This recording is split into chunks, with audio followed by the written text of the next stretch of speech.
Hello everyone, welcome সবাইকে। সকালের নাস্তায় ডিম পরোটা খেতে আমরা সকলেই কম বেশি পছন্দ করি।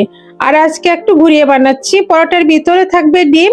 রেগুলার পরোটার থেকে এই পরোটার স্বাদ কিন্তু আলাদা। পরোটার প্রতিটি লেয়ারে থাকবে অনেক বেশি পাতলা, খেতেও ভালো লাগবে। যারা একটু ভিন্নভাবে ডিম পরোটা খেতে পছন্দ করেন, আজকের রেসিপি তাদের অবশ্যই ভালো লাগবে। চলুন তাহলে বানাতে থাকি।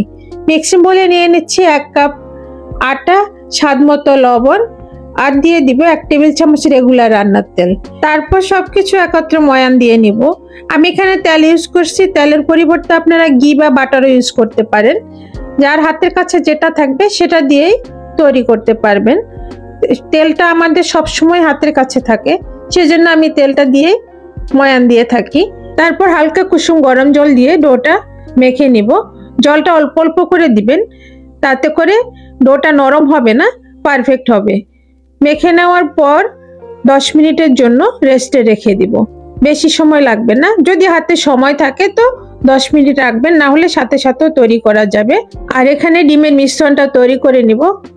দুটো নর্মাল টেম্পারেচারে ডিম ভেঙে নিচ্ছি। এর মধ্যে দিয়ে দিচ্ছি কাঁচামরিচ কুচি, আর দিচ্ছি কিছু পেঁয়াজ কলি। 1 টেবিল চামচ কাঁচামরিচ কুচি, 1 টেবিল চামচ পেঁয়াজ কলি, আর দিলাম স্বাদ মতো লবণ। দিয়ে খুব ভালোভাবে ফেটিয়ে নিতে হবে। দুটো ডিমেই হয়ে যাবে, কিন্তু এর বেশি লাগবে না।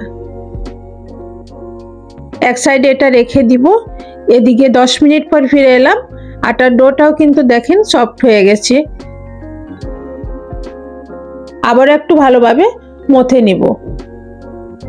মথে নেওয়ার পর যে কয়টা আমি রুটি বানাবো সে কয়টা আমি লেচি কেটে নিচ্ছি। এরকম সাইজ করে, খুব বেশি বড় না, খুব বেশি ছোট না, মিডিয়াম করে এরকম সাইজ করে আমি 4টা লেচি কেটে নিয়েছি। এখন একটা লেচি বোর্ডের উপর নিয়ে পাতলা একটা রুটি বেলে নেব।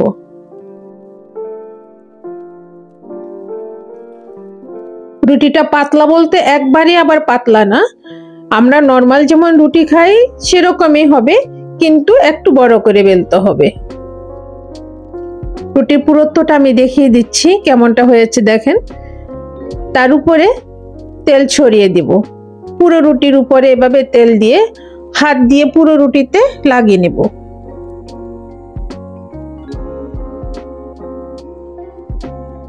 তার উপরে এবার আটা ছড়িয়ে দিব।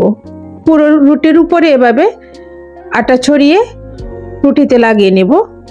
তারপর কাঁটা দিয়ে মাছ থেকে এভাবে কেটে নিব। দেখেন যেমনটা দেখতে পাচ্ছেন ঠিক তেমন করে এভাবে এক সাইড থেকে কেটে নিলাম। তারপর এটাকে পেঁচিয়ে নিব ঘুরিয়ে ঘুরিয়ে। আমি খুব আস্তে আস্তে দেখাচ্ছি পেঁচানোটা। দেখেন এভাবে আস্তে আস্তে করে পেঁচিয়ে নিতে হবে।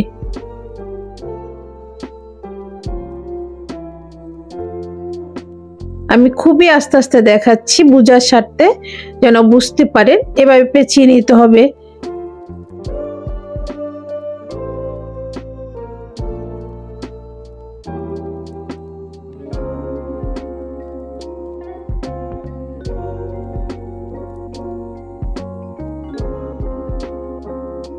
সমান করে শেষের দিকটা খুব ভালোভাবে চিল করে দিতে হবে।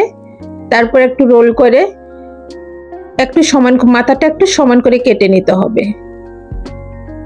তারপর আবারও গোল করে নিতে হবে। এবার উপর থেকে চেপে চেপে এভাবে গোল করে নিতে হবে। গোল করে নেওয়ার পর খুব চেপে বেলতে হবে না, একটু হালকাভাবে বেলতে হবে।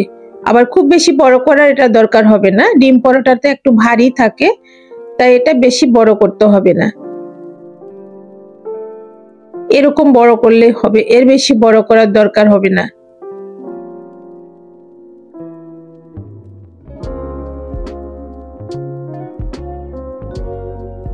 ঠিক এমনটা হবে। এখানে তাওয়াটা আমি আগে থেকে গরম করে রেখেছি। এখন তাওয়াতে দিয়ে দিলাম। শুকনো তাওয়াতে দিতে হবে, কিন্তু শুকনো তাওয়াতে দিয়ে এপিট ওপিট একটু সেকে নিতে হবে। 2 পিঠ সেকে নেওয়ার পর তারপর তেল দিতে হবে।